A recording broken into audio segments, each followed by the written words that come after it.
Thanks, Muthu, for sharing your experience. Next comes Mr. Sachin Goel. He is a mechanical engineer from Delhi College of Engineering, MBA from MDI Gurgaon, and he also has done his master's in supply chain from MIT USA.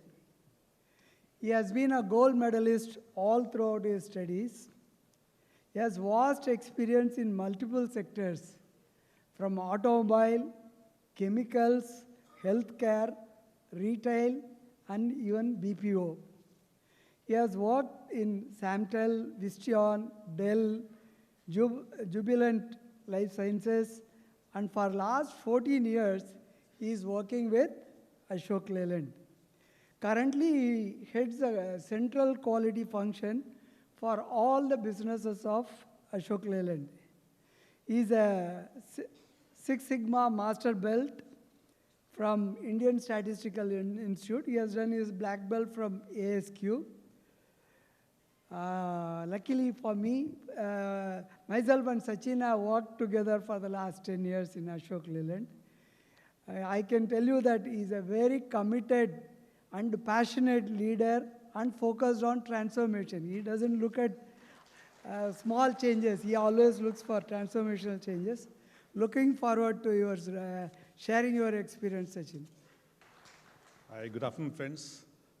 How's the energy in the room? Looking a little dull. We have seen the marvelous presentation by both the speakers, Mr. Venkat, Mr. Muthu. Can we have a round of applause for both the gentlemen for wonderful presentation? I'm truly humbled here to be at this point of time because of two reasons.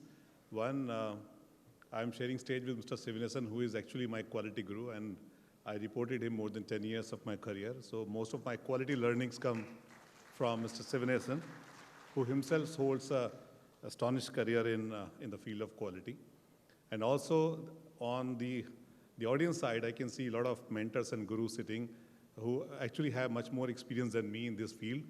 Mr. Swaminathan and the NIQR team, and thank you very much for inviting me, having me here.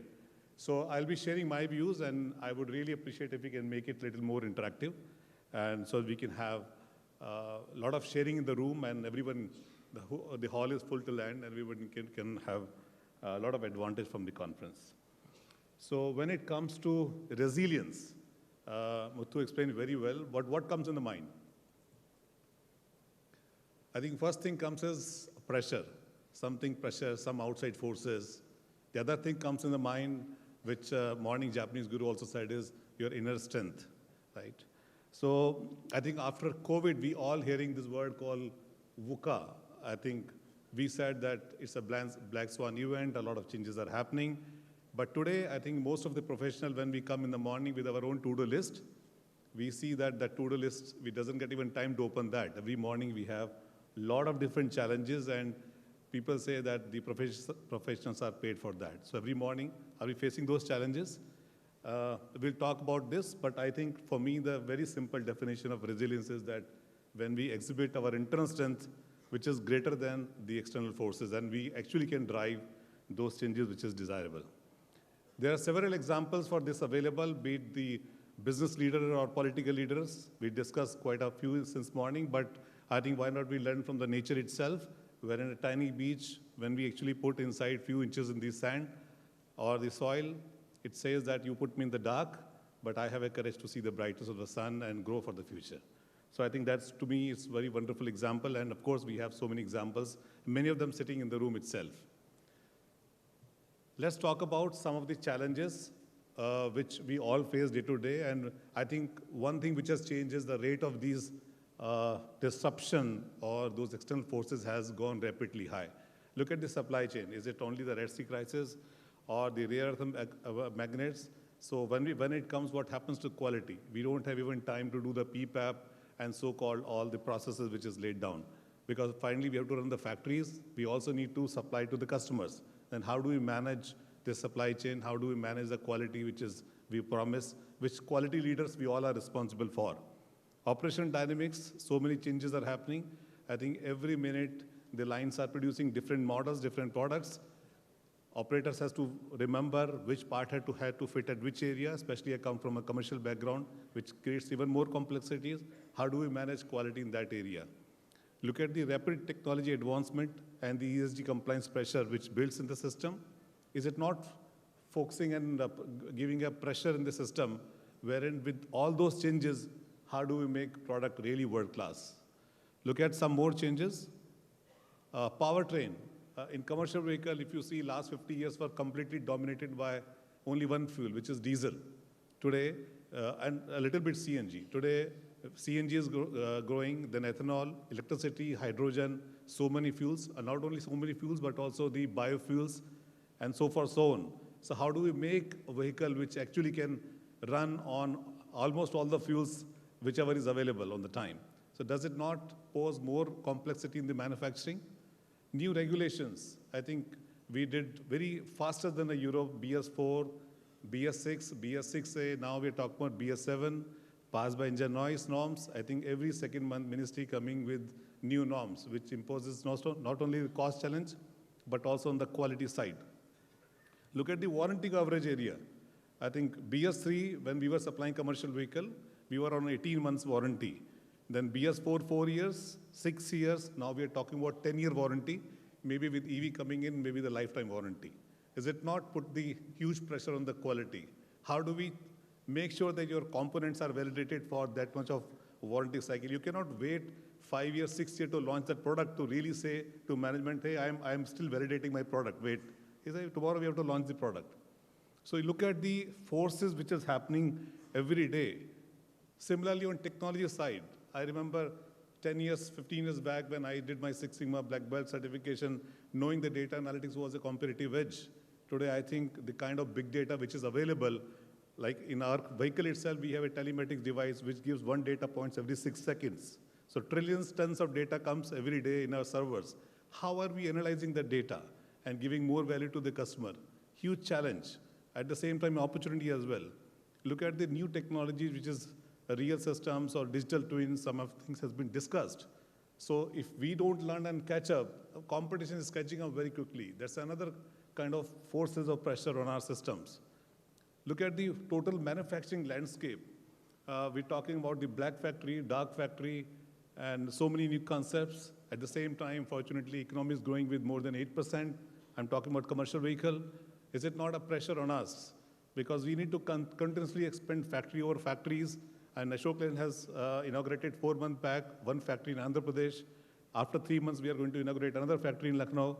I think we never did so rapidly expansions. Is it not poses a new challenge for us that how do we build that skill in new factories so that it actually, when customer get a product, he should not be able to differentiate it has come from Pantnagar or Hosur or Lucknow. It should be a uniform product. Evolving customer expectations. What was accepted or delighted to all of us 10 years back, today it becomes a basic feature. And customer is looking so many new things.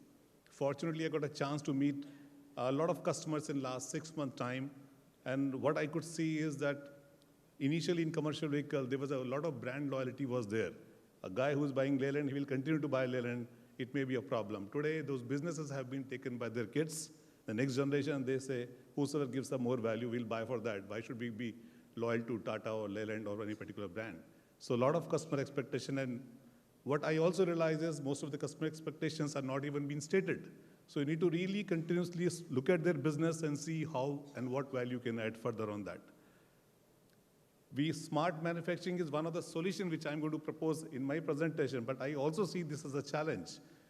Recently, we were very much obsessed last 2 years to look at a lot of cameras in the line because it detects better than a human being. But recently, I saw one of the engine failure where camera was there, everything was there, still at fault. The part was fit, replaced, and camera was not able to detect properly because there was one condition which we should have thought about when we installed the camera, we missed that.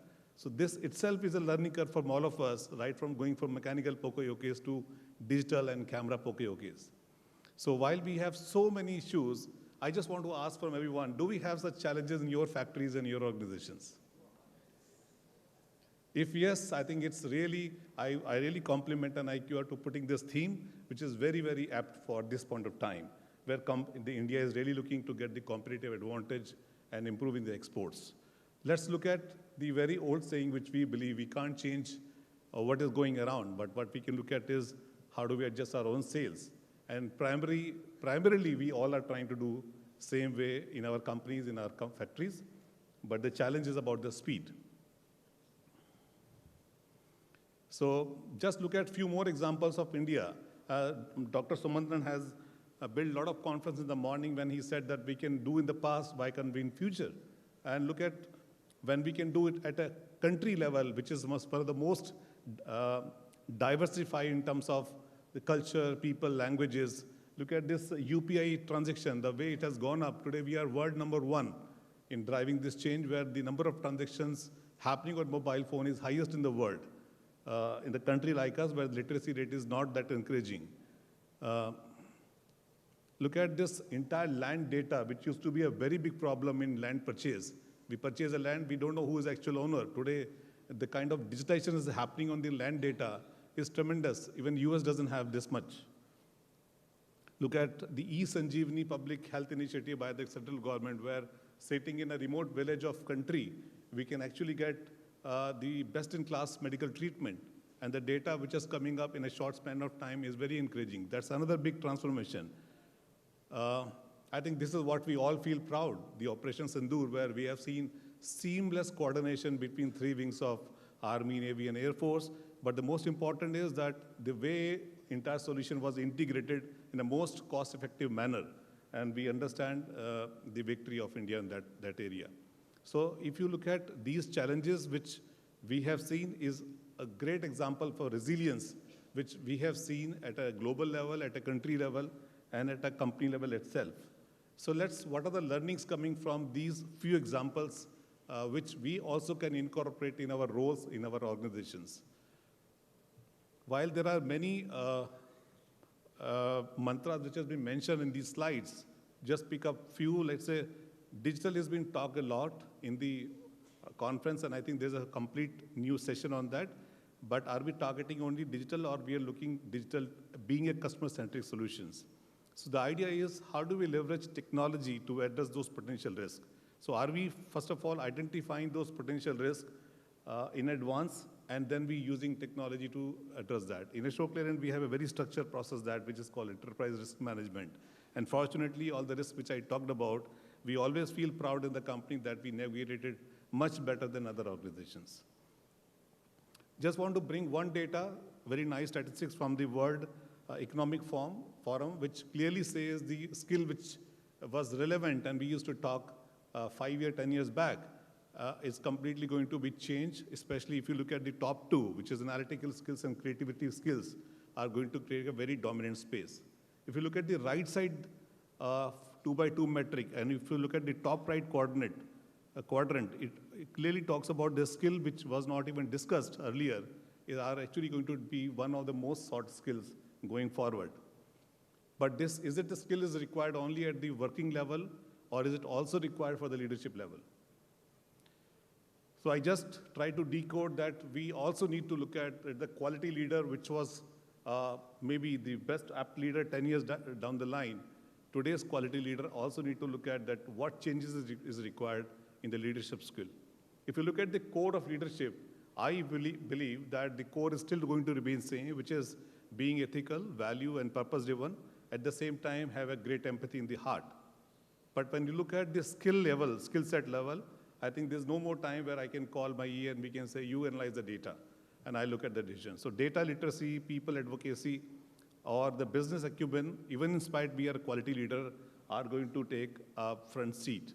So that's where I feel, and someone says the change starts from the top. So the top actually need to look at this change. And I feel being quality leader, even at this my age, while it gives a little bit nightmare, but we need to really learn these skills to stay relevant in the near future.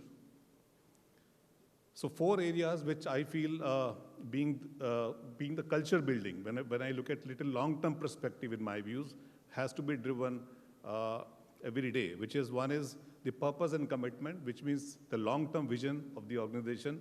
I'm talking about the quality vision. Then the communication. It is very important that we communicate more.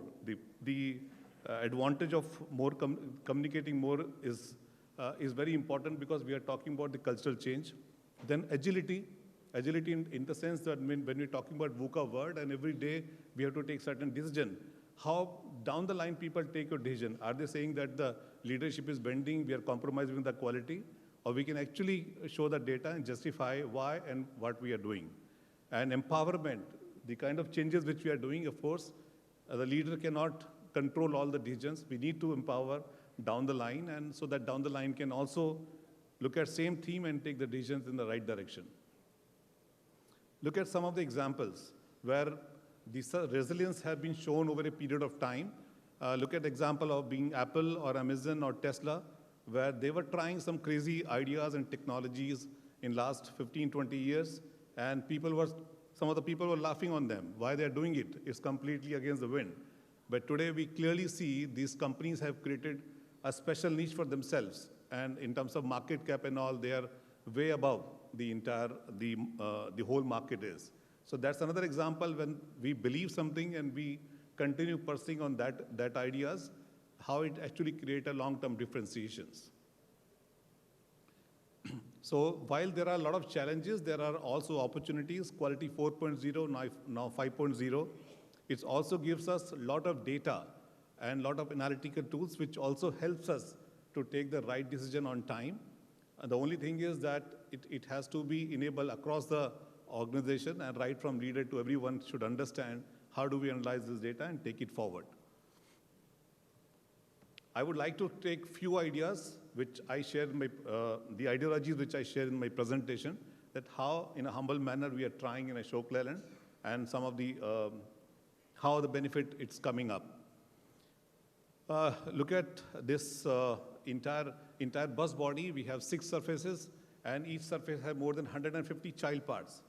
When I cover this surface with the nice lucrative sheets, you can't even find out whether I put 150 or 140. But how it will impact? It will impact the reliability of the vehicle, reliability of the body. So it's very important, and somebody should count it. But how do we count this? It's very difficult with such a large volume. So we recently established completely AA-based system, where this system helps us that even if one part is less, it will not allow vehicle to be PTS. So we have to make sure that quality of build has to be ensured in the line. Look at data analytics. We have around 42 assembly lines in Ashok Leyland, right from chassis, gearbox, engine, axle, and more than 8 manufacturing plants. So how we assure? Generally, as a quality head, we look at the average number. What was the defect per month? How we are reducing month over month? But is it good enough, or we need to look at hourly variation, which we have learned in Six Sigma and other analysis. So we have a lot of wonderful data available. What we created is we have created a very nice visual dashboards, which is established in all quality leaders' room, including me. And I can see hourly what is happening in my plants. Do we need to take some actions? Is there any special cause in the system and processes? Look at the supplier performance. More than 800 suppliers are supplying various parts to our assembly lines. So we are as good as our supplier partners. 75% of the parts come from suppliers, which makes the final product to the customers. A very unique initiative which company has started, wherein each supplier knows online what is his performance going on. So no bias, no manual intervention, and it gives us seamless communication between the company and the supplier company, and the benefits are multifold. What we observe is we have 4 quadrants of suppliers. Within launch of the supplier dashboard, which is complete open and transparent system, there are 20% suppliers have moved to the top quadrant, which is actually directly benefit to the customers, because the part quality has gone to the next level, and finally the vehicle quality will improve. And how it helps us, it's a seamless communication without any intervention. Look at the new one. This is also for supplier, which we call Quality Quest, where we picked up 40 suppliers which are very, very critical for us. And we feel if their quality levels go to world class, it will directly benefit to our product. And direct handholding by our experts, and we visit to the factories, we guide them, coach them, and make sure they build their systems and processes in such a manner so that they deliver world class quality. And finally, it helps us and it helps the customers. So when we make that agile and we believe that kind of trust with suppliers, partners, entire supply chain, definitely we together is able to handle any change or any outside force in a much better situation. Look at the reliability planning. Any vehicle which we launch, now you see every automotive maker is launching a lot of vehicles in the market. That's very important to capture even a 0.1% market share. So we do rigorous testing. Earlier, we were doing testing, but it's basically what best we can do. Now we have a lot of data available, as I mentioned, and we look at testing where, in which area we should do testing, what kind of load we need to apply, and so far, so on. So that before the vehicle actually go to the customer, we can actually test the vehicle in a much more rigorous condition. And we make sure that the reliability of the vehicle should be good. And when it reaches to the customer should be really happy about it. We can upfront solve those quality problems which customer is going to face in the future. So this is actually helping us a lot, again, building a lot of trust and brand value to the company. Uptime Solution Center is a unique initiative for a company wherein we can actually predict the failures which is going to come. And I can tell you the statistical model which team has developed is 98% accurate. So it means with that great probability, we can find out what issue is going to come so that we can actually call the customer driver, hey, your vehicle is going to be a problem, please park near workshop and we'll fix it. So customer business will not stop because of any quality issue. And I think resilience in quality leadership, we try to figure it out. One of example of the Bhashani, I think some of you would have used, wherein in the country like India, where you speak number of languages and people take transfer from one state to another state and language become a problem, how this software is helping us to really convert and a real-time transformation of the language where we can have a better communication with our colleagues and our customers. So that's another one, which is basically talking about bridge between technology and the real problem. So that's what we actually trying in Ashok Leyland. And this is my last slide. You need to ballot. I think till the time we don't put a spice of politics, we don't enjoy. So you can see today, I think when the NIQR put up this theme, probably this was not that apt as it today, and how the country top leadership is showing the resilient behavior is, I think we all need to appreciate, and we need to support them so that we can actually come true in these tested times. I think it's really nice here in this elite group to share my views. Thank you very much. I understand that we are only one for lunch. Thank you very much. So we are running short of time. It's time for Q&A. Few questions are, quite a lot of questions are there. I'll pick up few which are common. One question from Mr. Suman Kumar Chaudhary.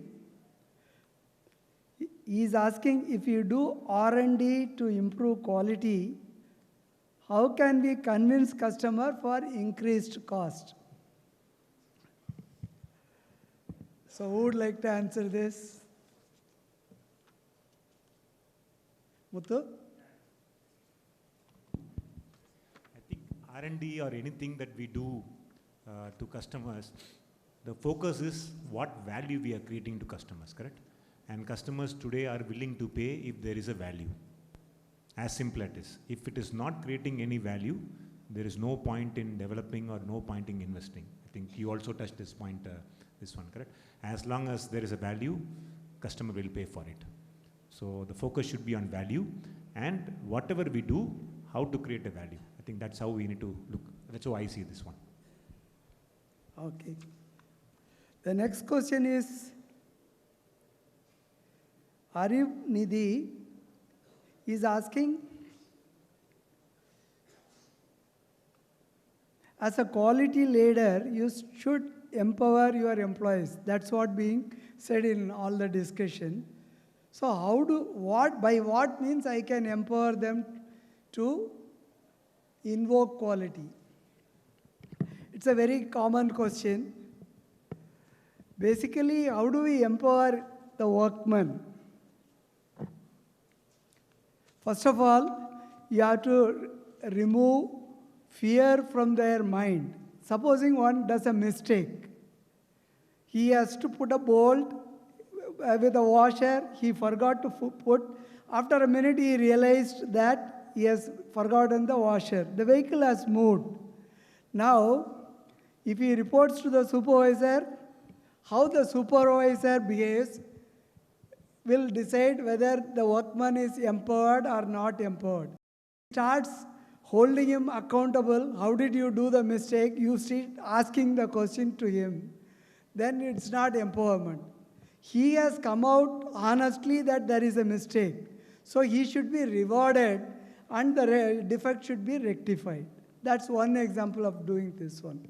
Second is, if some defective part has come, the operator who fits it sees that this part is not okay, he should be empowered to stop the conveyor line, even if it affects the production. So what we say generally, no, you report to supervisor, then if he will decide whether to stop the line or not, the line never gets stopped. Every employee should be empowered. You saw some picture from Muthu, in Daimler they showed hand on board when the light starts blinking. If a worker finds a defect, he can stop the line. It will come and reflect, right? That's a way to empower.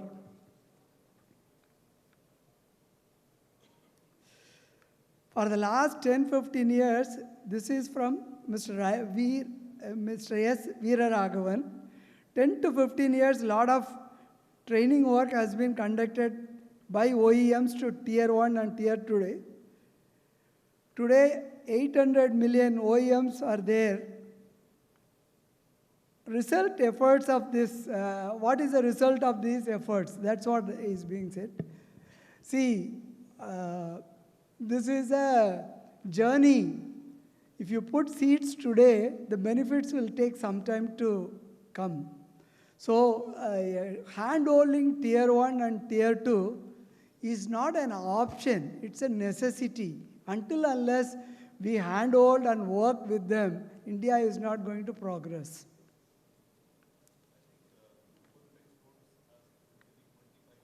You can.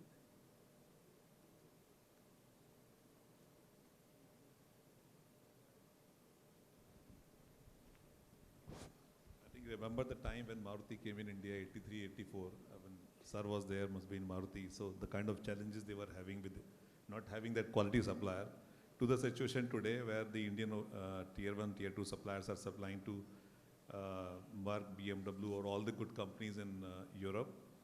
And I think, I don't exactly remember the data, but the growth of Indian auto component industry is more than 25% annually. It's a very big number, which is going to from India to Europe and other countries. So this is one indicator. I'm not saying only because of the OEM, but it's maybe the overall effort of the quality journey of India last 20 years has tremendously changed the perception about the quality, especially the component industry. I think adding to that, it is also the process of communication and transparency, correct? As we discussed, the changing demands from customers are going up, but the message of what is expected from each one of us in the value chain. I think that is where this engagement goes on, correct? It is a journey, as Sivanesan sir mentioned, but in this journey, we need to constantly engage and tell what is next, what is the expected from customer, and what is expected from OEM to be done, and what is that the OEM expects us, the partners, to do it. I think this has to continue, and this is the only way within we can evolve and transform. So, one more question.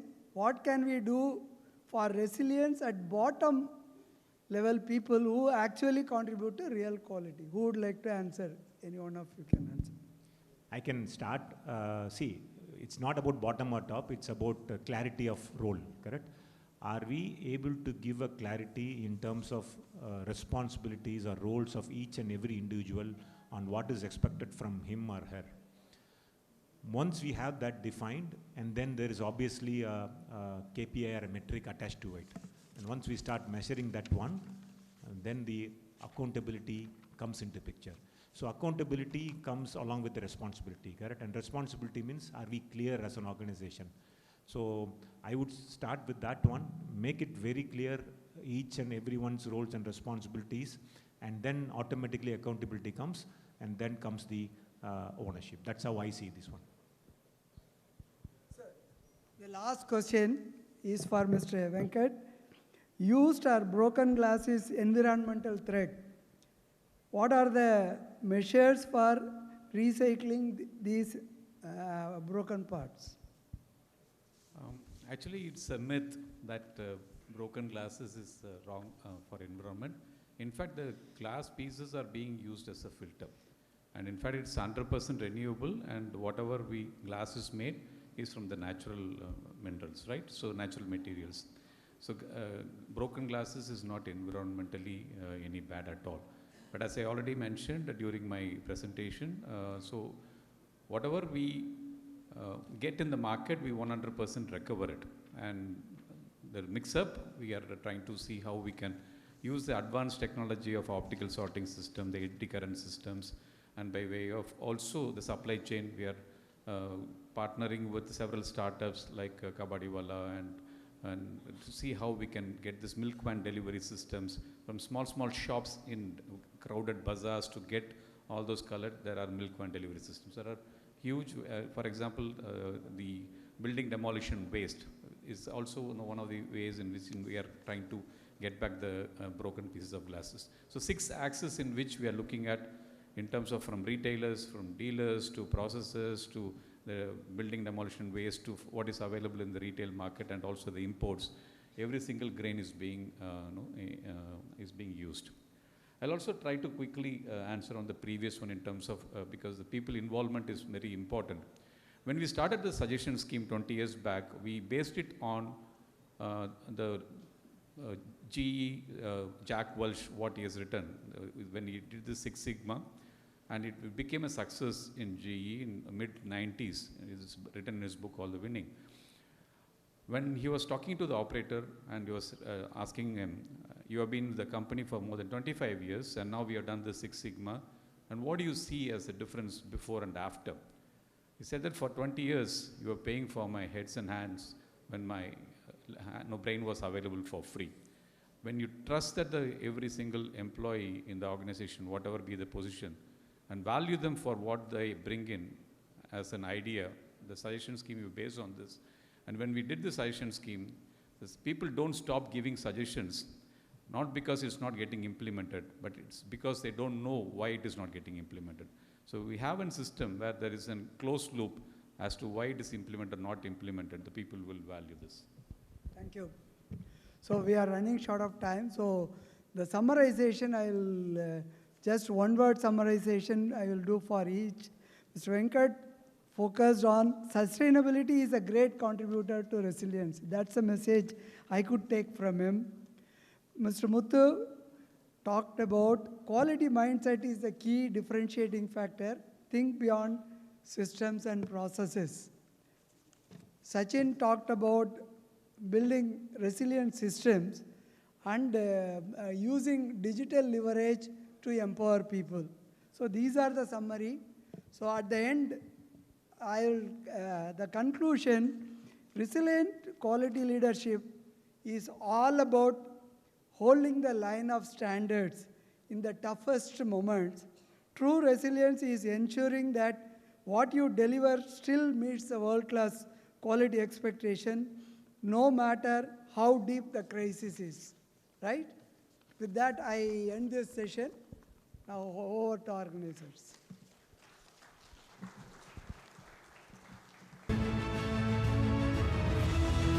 So humble to receive from the Guru.